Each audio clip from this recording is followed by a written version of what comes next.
Back. Welcome back to Ground Zero Salem. As always, it's your host, Pat. Now that I'm done being the heavy metal Philip DeFranco for the month, or a couple weeks or whatever it was, let's get back to just talking about tunes. I've got a bunch of CDs to catch up with, a backlog of stuff that I have purchased over the past couple of months that I haven't really talked about yet. As I stated in my last video, I'm on a buying freeze for about a month, strictly ordering music online. I'm letting myself indulge at brick and mortars, but it's not like I'm going out every other day to another record store or anything. Just trying to curb my consumption somewhat and actually enjoy the music I'm purchasing. If you've been watching the channel for some time, you probably know that I've been on a big Doom kick. I mean, this is nothing new. I feel it's like a sort of a perennial thing with me. I'll go in and get into slower tunes for a while. It happened to me at the old house. I went down a big kind of more of a sludge rabbit hole, got really into Cavity and stuff like that. And then I think I went through a few kind of doomy phases in the last iteration of this channel. Right now, though, what led me into it more or less was kind of exploring a lot of weird 70s hard rock, kind of proto-metal and proto-doom stuff, as well as kind of indulging in some krautrock and prog and psychedelia. And that always inevitably leads back to something that I'm more familiar with, usually when I explore newer genres, or at least genres that I'm not as familiar with. So it's led me back into exploring the deep cuts by some of the classic bands that I've grown up listening to and stuff. One of these is Candlemass. Now, of course, I always have to give a shout out to all my viewers that like to contribute and comment and take part in the little kind of sort of community that I've got going and recommend me stuff. There was a long discussion on a few updates back where people are talking about Candlemass stuff post the classic Messiah Marcolin era, post Tales of Creation. And I, over the course of about 2 or 3 weeks, picked up all of those weird in-between ones, as well as picking up the box set that came out on Nuclear Blast that compiled all the records with Robert Lowe from Solitude Aeternus, as well as the self-titled that has Messiah Marcolin returning. So first in the lineup, after Tales of Creation, we have Chapter 5. This is great. I like this a lot. It's definitely more of them leaning into Leif Edling, kind of leaning it more into like a traditional heavy metal. It's a lot faster than a lot of Candlemass material. It's a lot more inspired by probably like Merciful Fate and Dio era Sabbath and stuff like that. It's very upbeat. It's got some pretty cool keyboards, kind of adding flavor to stuff. It's still got doomy elements, but it's very much more of a straightforward heavy metal kind of approach. You know, you could say power metal too, although it's nowhere as layered and, you know, triumphant sounding as something like Hammerfall, obviously. But yeah, it's basically Candlemass does power metal, I guess, or regular heavy metal. The vocalist on this, Wikström, I think is his last name. Yeah, Thomas Wikström, is good. It's competent, you know, a little less baritone than Messiah Marcolin, a lot more kind of straightforward. But yeah, definite good, like ass-kicking heavy metal, Swedish heavy metal stuff. So the next one in the lineup is Dactylis Glomerata and Abstract Algebra 2. This is an interesting one. So from what I could gather, Candlemass was on hold or temporarily broken up. That's pretty much the same thing. And Leif Edling was doing this abstract algebra project. I haven't heard the records under that, except for the one included on here. I think there's only one, actually. The abstract algebra thing, from what I could gather, is sort of a proggier version of the Candlemass style of heavy metal. A little weirder, a little bit more kind of forward-thinking sci-fi elements and stuff like that. Dactylis Glomerata was intended to be an abstract algebra record. It looks like there's a couple of the same songs between the two crossing over there. Abstract Sun is one of them. Lidocaine God is another one. Dust Flow. Yeah, there's a bunch of common songs. I haven't really spun that abstract algebra 2 that much, to be honest, but I have listened to Dactylis Glomerata a lot. I've been spinning it at the gym a lot. It's a good yoga record. It's very interesting. It's got a lot of like whooshing sort of soundscapes going over the music. I don't know if it's necessarily keyboards or synths or whatever, but this sort of like windswept kind of odd sci-fi thing going on. In some ways it reminds me in a few key ways of elements of like Voivod stuff a little bit. You know, very much kind of straightforward heavy metal kind of vocals really, but another different vocalist on this. And the guitarist is none other than Michael Amott, which I think I knew. I thought I read that somewhere and kind of just memory hold it. Michael Amott from, of course, Arch Enemy, Carcass, Carnage, you know, the Swedish guy that plays guitar. There he is. So this is a cool record. I do like this a lot, actually. I think it's, you know, one of those things that probably fell by the wayside and people don't talk about it so much. I should say also on this, I forgot to mention, there's industrial elements. It's very interesting. Just touches of like electronics and like kind of crashing sort of industrial noises. But Bjorn Flodkvist is a solid vocalist. And yeah, pretty much everybody else. I mean, Leif Edling is the only original member. Michael Amott, you know, star-studded guitarist there. And then we've got From the 13th Sun. This is a very interesting record. This was recommended heavily by commenter.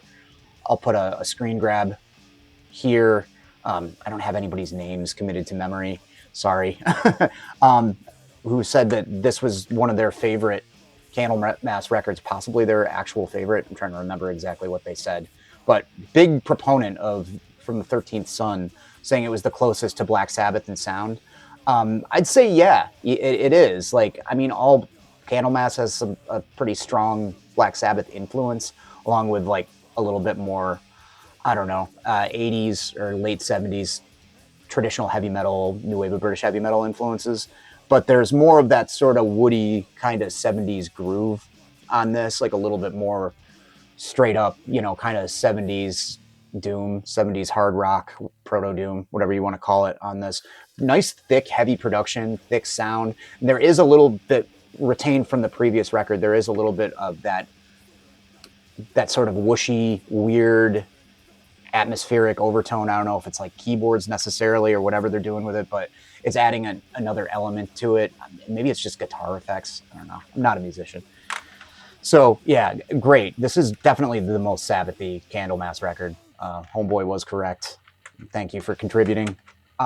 Then I decided to go all in, and it's funny because I did check out King of the Grey Islands. I think I owned it at one point. And I just, for whatever reason, wherever I was in my life, it just didn't appeal to me. I didn't care for it. I thought it was boring. I don't know. This was when I was in my early 30s working at a record store. I think at the time I was more into a lot of death metal stuff and the usual kind of hardcore and everything. And I liked doom metal, but I think I was very picky at the time. Obviously, it was a big deal when Robert Lowe took over as a vocalist. I remember a lot of my friends talking about it. But this is a Nuclear Blast Recordings compilation or box set, I guess, of 5 CDs. Everything they did on Nuclear Blast. You got the self-titled. You got King of the Grey Islands, Lucifer Rising, Death Magic Doom, and Ashes to Ashes, the live record with Robert Lowe. So Candlemass, the self-titled, I talked about that recently. There was recently a remixed or a rough mix version of it that was reissued for the 20th anniversary. Both versions are great. I think I prefer the rough mix.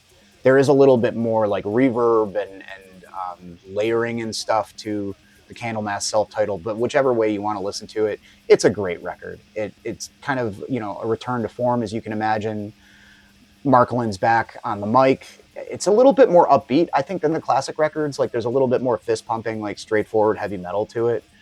A little bit more in the way of velocity, but it hits like a ton of bricks. Almost all the original players are back, I believe.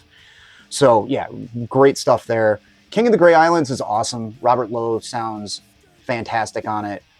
From what I read online, King of the Grey Islands was stuff that was written before he joined, or was perhaps written for Messiah Marcolin in mind.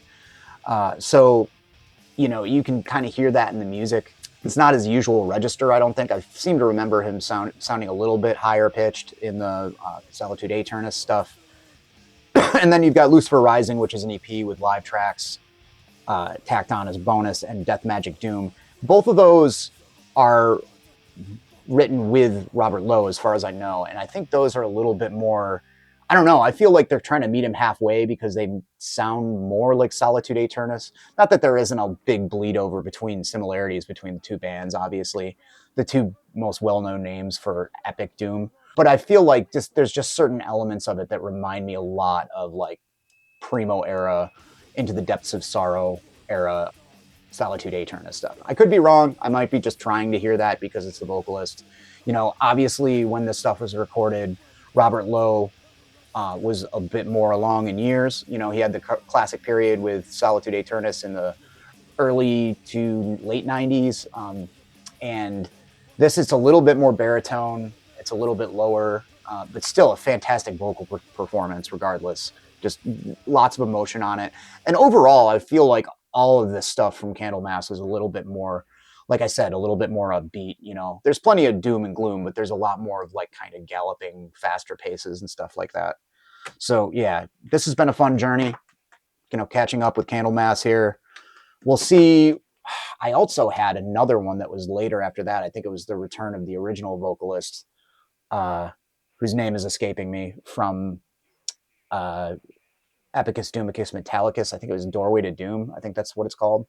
I had that for a little while, and that I also flipped that because it didn't do anything for me. And seeing how things are going, I'll probably buy it and absolutely fall in love with it and curse myself. That's a big thing with purging stuff, I've noticed. I often regret selling stuff sometimes. It's why I clutch onto things and don't let them go and don't purge as much, because your opinion can change, Anyways, keeping it in Sweden, I've been getting into Mercy lately, who I, up until recently, was completely unaware of. I think I'd seen the album cover for King Doom, which I think is their album that most people kind of say is the best one or their go-to or whatever, because, and I'll put it right here, it's got this crystal skull on it.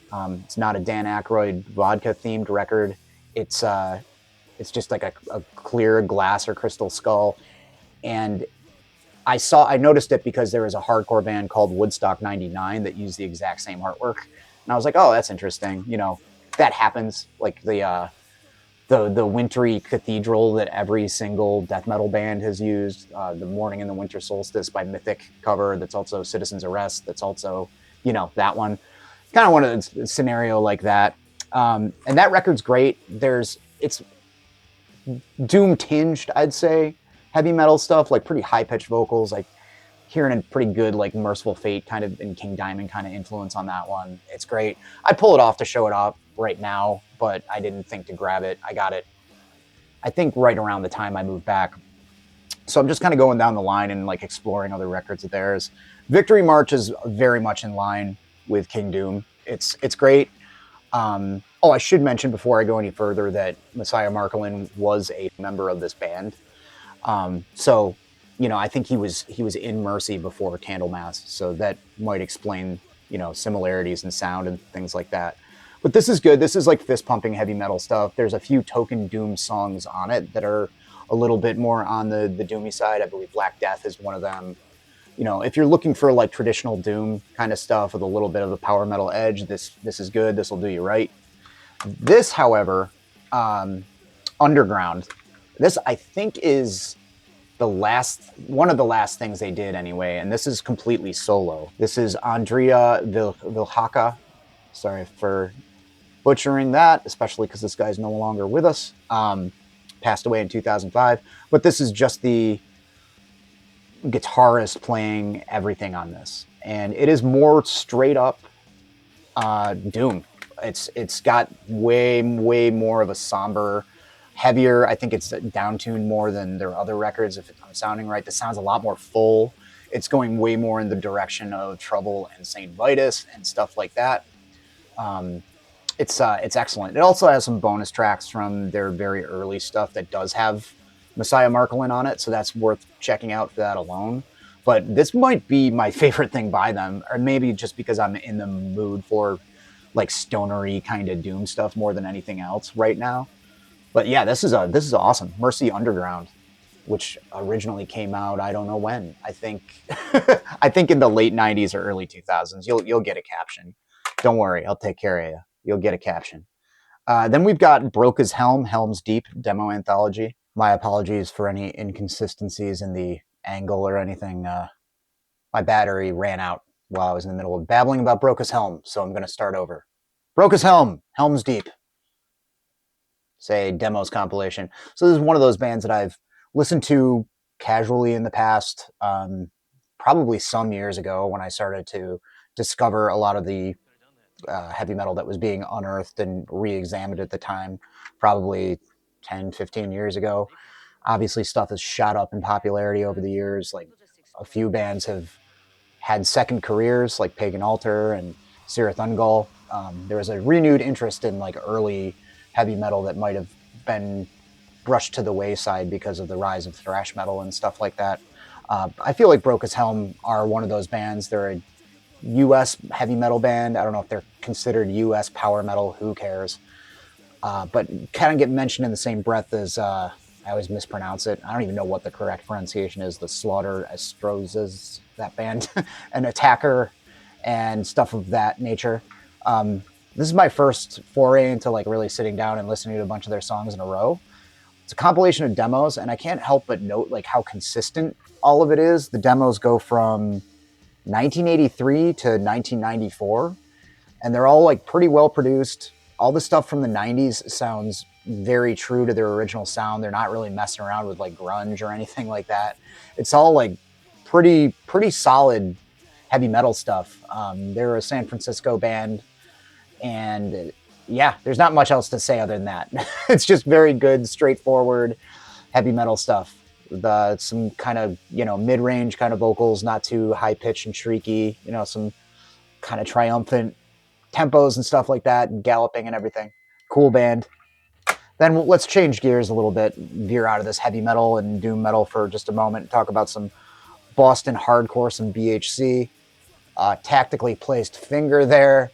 This is a band called C4 from Boston. Payback's a Bitch. This just came out on Triple B, I think last month. Killer band. I liked their last one quite a bit as well. I believe it was called Chaos Streaks.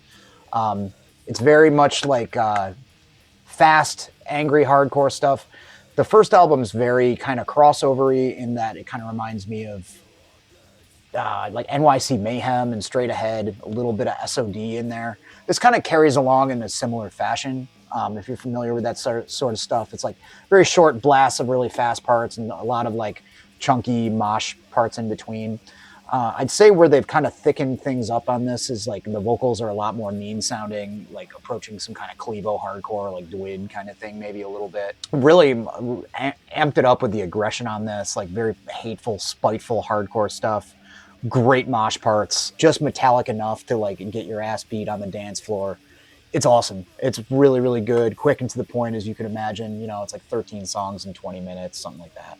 But if you like crossover, like the meaner East Coast kind of crossover stuff, and like classic Boston hardcore, classic New York hardcore, look no further than C4. Then you got Goden, Episode of the Apostle. Weird band. They're from the Netherlands. This is like, I don't know exactly how I would describe this. I mean, it would appeal probably to fans of like Rotting Christ and the great stuff, the Hellenic stuff, because it has that melodic element to it. I'd say the Peaceville Doom Death stuff maybe a little bit as well. It's just kind of like heavily influenced by classic melodic heavy metal, but death metal. There's a lot of intricate guitar work, a lot of good melodic moments, but growled vocals. Very moody is the only thing they did. They did a couple of demos in this and then called it a day. Not to be confused with the other Goden, who are a post-Winter band, the Death Doom band Winter. Also have a project called Goden that's also very good. But yeah, I just picked this up on a whim. I don't even remember where I got it from. Ordered off of Discogs, I think, and it's pretty cool. It's good. Then a couple of records by Sheavy. Sheavy? I don't know. Canadian band recommended to me by a couple of watchers. Again, you know, proof positive that I always listen and check out new stuff. A lot of people talk about how this band's a Sabbath clone, and I think they approach that from a different angle. I think a lot of people, when they hear the term Sabbath clone or Sabbath worship, they think of like the doomier kind of stuff, the more Master of Reality influenced or parts of Volume 4. This has more of like kind of the more rockin' stuff. The song Hole in the Sky, a lot of stuff off of like Never Say Die, maybe. It's a lot more up-tempo. It's more of like a stoner rock Sabbath. And like, yeah, the vocalist sounds exactly like Ozzy, as I was told. Perfect. But yeah, it's great Sabbath worship, but it's way more like party vibes kind of Sabbath stuff. And then we got Juan de la Cruz, Himig Natin. This is like Filipino, like hard rock stuff from the 70s. You know, not too heavy, but it's got some really great melodies and some great fuzzy guitars, kind of psychedelic elements to it, a little bit of soul as well. Don't remember even where I heard about this, but I picked it up from, I probably came across something recommended to me on YouTube and I just kind of checked it out. But yeah, if you're looking for like 70s psychedelia stuff, this is fantastic. Good fuzzy stuff there. Then we've got St. Vitus, Hallows Victim, and Walking Dead 2-on-1 CD on SSD. This I just bought because I'm a St. Vitus freak, as you probably know, and I wanted both of them on one CD. I didn't have this on CD. I have both of these on vinyl. My copy of Hallows Victim's a little beat up, so that's kind of my very weak justification for rebuying this again, going back to the multiple formats thing. But like I think I mentioned not that long ago, Greg Ginn has been reissuing tons of SST stuff, so we can get this again. It is nice having all these songs together, the EP and the LP. Not too much to show. It's just the logo in purple. Some decent looking silver disc there. Just a pretty sparse, booklet. Nice live shot. Love that. I think it's been used on other releases maybe. But, you know me, St. Vitus fanboy, so gotta get it. Then, I've seen this talked about a lot. I knew I needed to check it out. I do like the Greek stuff a lot, all the Greek death black metal stuff, Rotting Christ and Verathron, etc., etc. And I heard this was in the spirit of that. And the last band that I heard about that was kind of Hellenic black metal worship, Ivan Moon, I dug a lot too, so I thought I'd check this out. Zeicrydeus. A lot of tough pronunciations on this update. Hopefully I didn't screw that up. But yeah, this is fantastic. It's Phil Tuga from Dactylis. He's also playing in Worm, a bunch of other bands. A Canadian guy, well-known, well-renowned death metal musician, very talented. But this takes all that classic...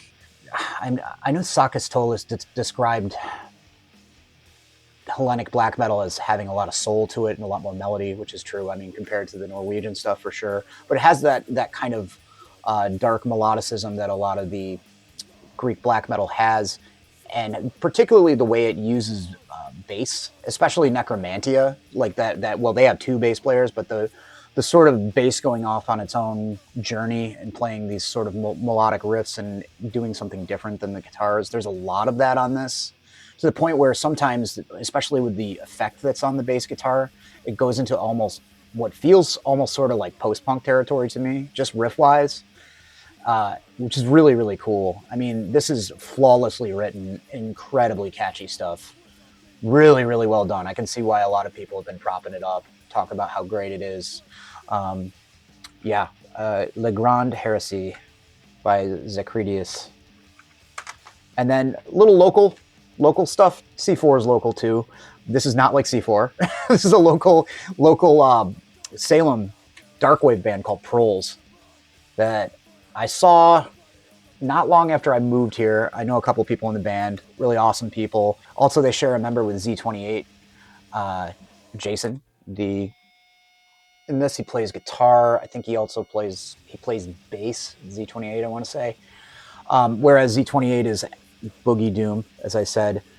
Proles are Darkwave and kind of goth. There's electronic elements to it. There's even a few harsher elements, like some almost harsher, kind of shouted sort of vocals, but wonderful, wonderful lead vocals from Gretchen. Lots of like gloomy melodies and stuff like that.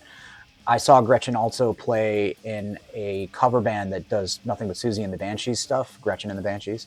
And she perfect, like does the Susie thing like really, really well. So you can imagine vocally, this is definitely at the top of its game.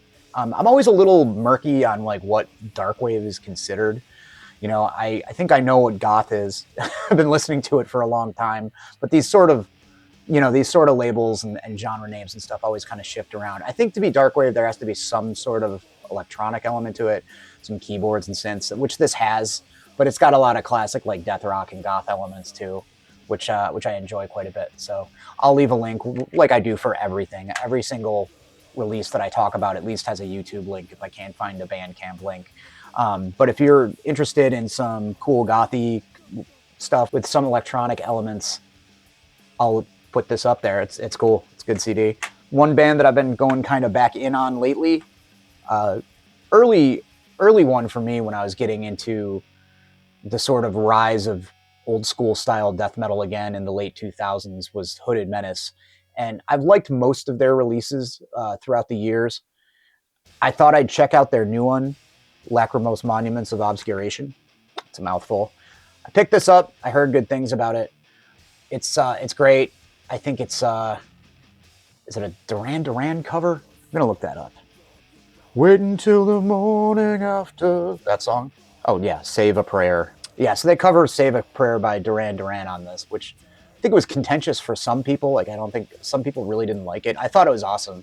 I think that's the most they've ever sounded like a Peaceville 3 band, just by nature of the style of music they're covering. I'm like, oh, it sounds like mid-period Paradise Lost or something like that. Vocals on this aren't nearly as like inhuman and buried sounding as their early material. They're a lot more kind of realized and upfront. I don't know if there's been some kind of personnel change there or something. Hari Huakonen on vocals. I like the change. You know, I love the early stuff. I've got this as well. I have this on vinyl. Once again, multiple formats. I have this on vinyl as well. I got it when it came out on Dementia.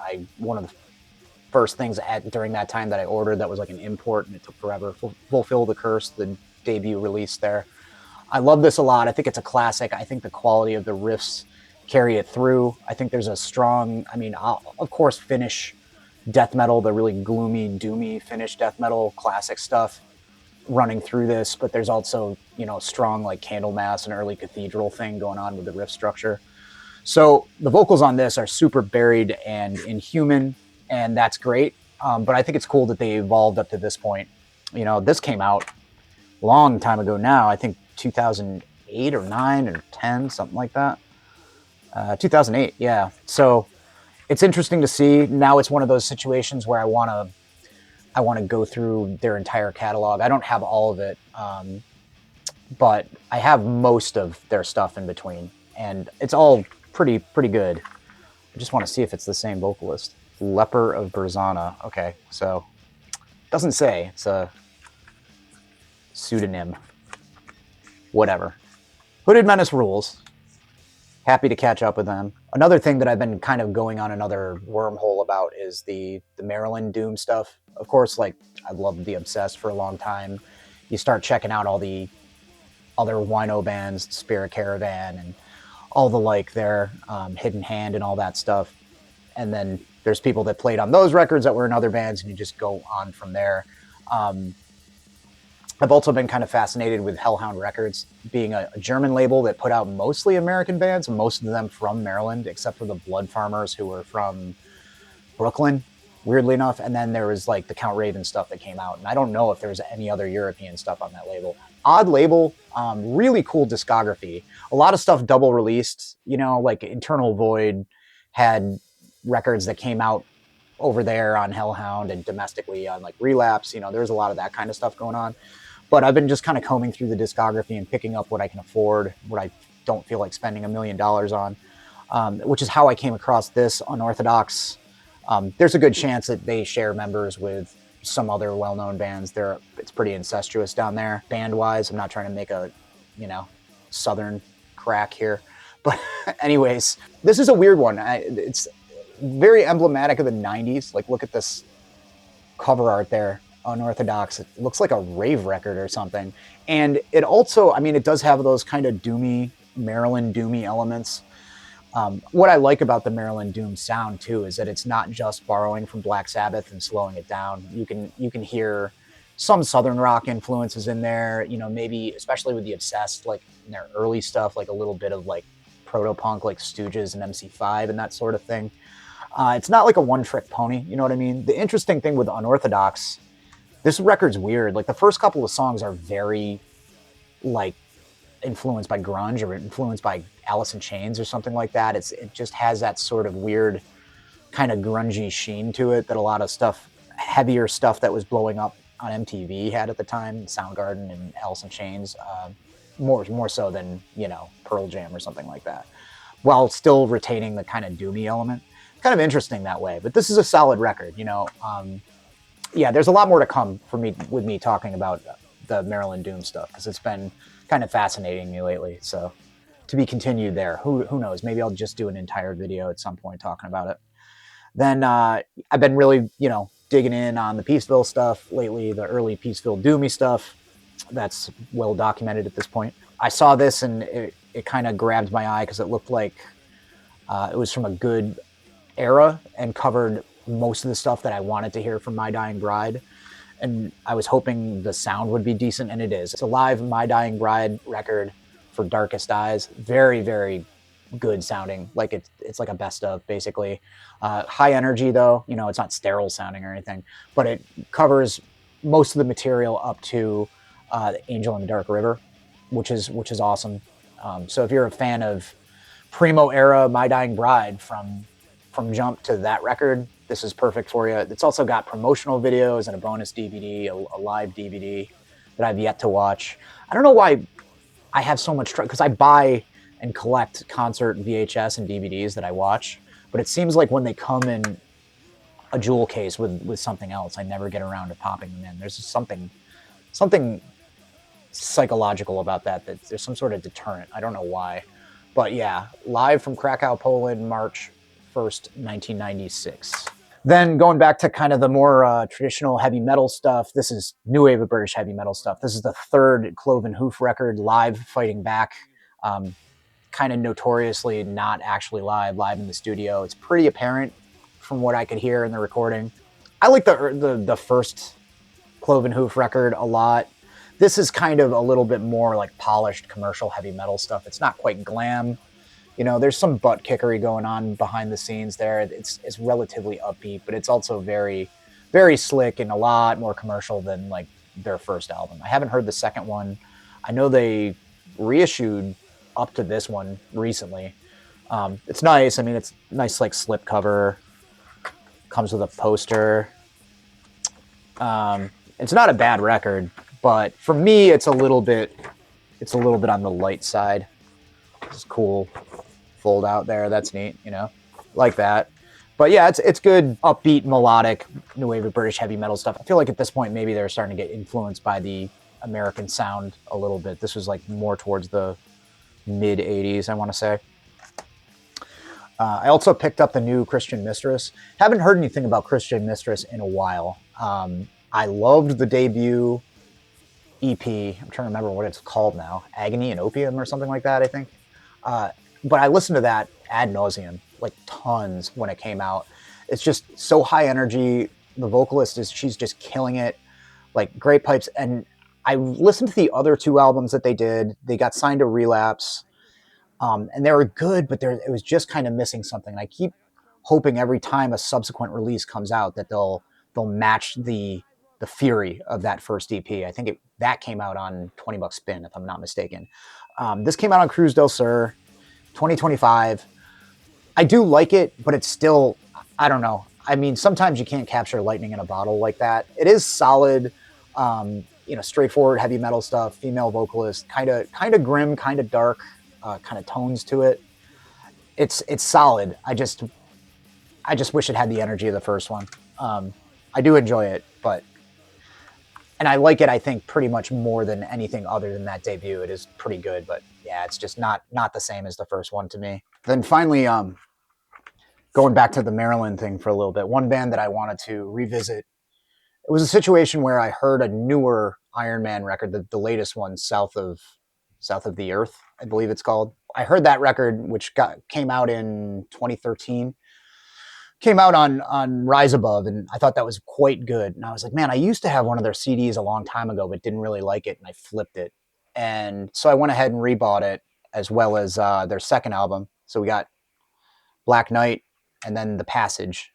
They're both very good. I think the thing that kind of stands out about Iron Man compared to all the other Maryland Doom bands is there's less variation in the sound. They're a little bit more rooted straight up in Black Sabbath stuff.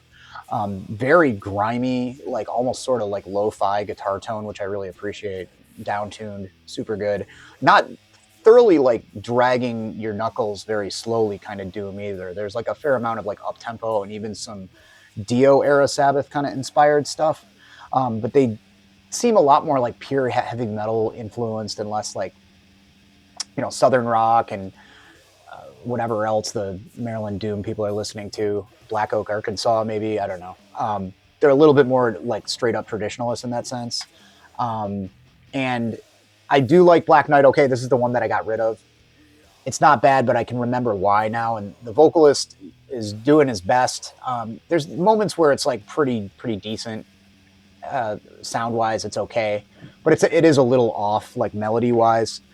They got another guy on this one, on The Passage, Dan Michalik here. Sounds really good. It's way more of like almost a kind of Dio approach. Even the first song, The Fury, I think the first lyrics he sings are like ride out or like riding out, something like that.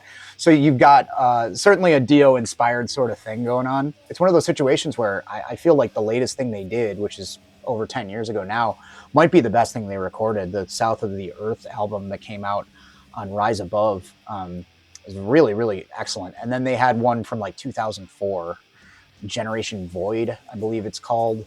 That one's solid too. But in the whole pantheon of all that Maryland Doom stuff, I feel like these guys are like the least twangy, the most like kind of more British and like heavily like wearing Black Sabbath, different eras of Black Sabbath influence on their sleeves. So that's cool. I dig them. They're good. But yeah. All right, well, that's it for right now. I'm going to be trying to come up with some other things to talk about other than just recent purchases. These aren't even that recent, being that I have been staying away from spending money online, which is good. Catch up with all this stuff. But I'm going to go edit this and file those. So while I do that, why don't you enjoy yourself and watch some of these previous videos of mine? Okay, bye. Oh, yeah, like and subscribe.